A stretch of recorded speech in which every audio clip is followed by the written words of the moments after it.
Well, I joked on Facebook when I heard of the announcement that whenever the left is mad and the establishment is angry, that's a good thing for the country. And I've never seen such anger and angst directed toward a single politician the way I've seen it with Ted Cruz, save perhaps Sarah Palin, who went through a lot of this in her own right. But I think it's interesting. Cruz says all of the things that Reagan used to say. He says all of the things that are considered classical conservative thought. And there's nothing remotely extreme about his positions. They strike me as completely reasonable.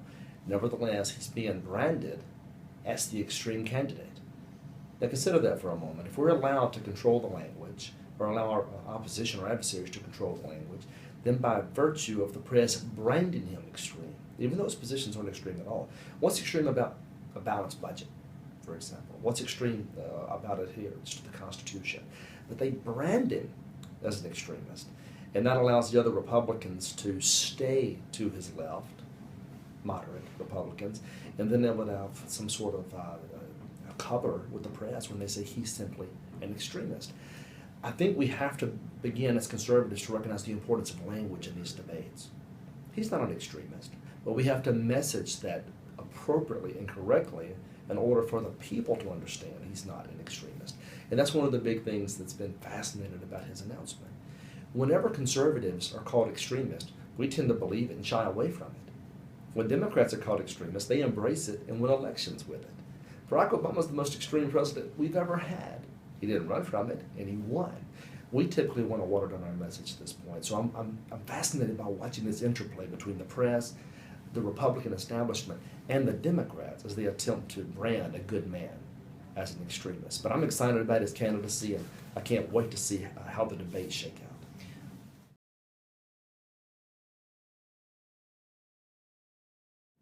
The fight for conservatives, not just in Mississippi but nationwide, is going to be how we're able to handle the messaging aspect of the fights that we are engaging in. The press right now has a way of branding people as extremists. Our adversaries in the party have a way of branding people extremist, even though the extreme positions were staked out long ago. And frankly, Cruz's positions aren't extreme at all. Until we begin to better message what it really means to be a conservative, better message and question what is extreme about Cruz's positions, for example.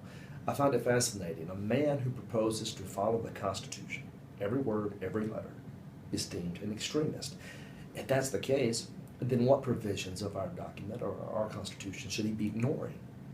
It's a fascinating quandary he's in. If he follows the document, and he's supposed to follow it, he's an extremist. If he ignores the document, he's a moderate, and all of a sudden electable. UCF and other organizations have to learn how to message. And that's exactly why UCF exists, is to message, to make sure the playing field is evened and leveled out for conservative candidates all across the state and the country.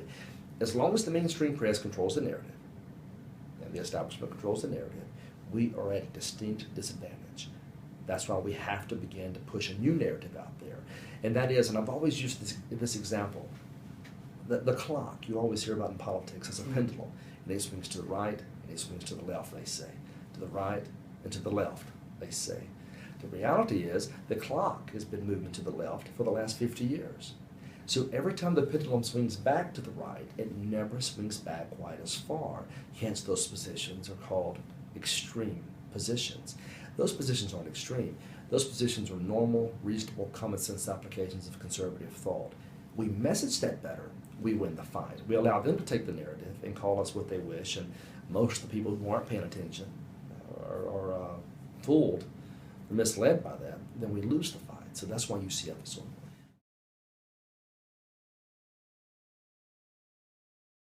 The three tenets of UCF are basically the three general tenets of conservatism as traditionally understood. And now this is liberty-based conservatism, not the conservatism we've been led to believe conservatism is over the last 10 to 12 years. Keep in mind, three core tenets unites all the factions of the movement. The first, decentralization. Recognizing that when power is centralized, it becomes dangerous. And the founders knew that, and that's when they gave us these great mechanisms to decentralize authority. That's the first tenet of conservatism, decentralization. The second tenet of conservatism is what we call federalism. Put another way, all powers not delegated to the central government belong to the states and the people, respectively. It's another form of diffusing the powers. You diffuse it one way between the branches, another way by giving the powers back to the states, where the states can then be, they can experiment, if you will, with policy and do the right thing for their people, and recognize that one-size-fits-all approaches almost never work in this country. And the third is the idea of a high moral tone. Now that's from Russell Kirk, as you know, and it's not to say that we're all, any of us, perfect. We're not. We're all flawed individuals. But we recognize in our system that a high moral tone enables individuals to live in a free society together. We don't need 1,001 regulations if we have 1,001 internal regulations. That is what makes us good people. We don't steal, we don't rob, we don't lie to our friends, whatever the case may be. A handshake is worth 1,000 pieces of paper, isn't it? We know what matters, we know what works, and we know a high moral tone is essential to a free society. Now, here's the thing. We don't want to force that on people. That's the distinction. Russell Kirk would have said we are not the correctors of mankind, we're simply to be an example for mankind. So we recognize that people are free to do as they wish, but we also want them to see that there is a high moral tone. And for most conservatives, I think correctly so, it's based in Christianity. And that's a good aspect of our movement.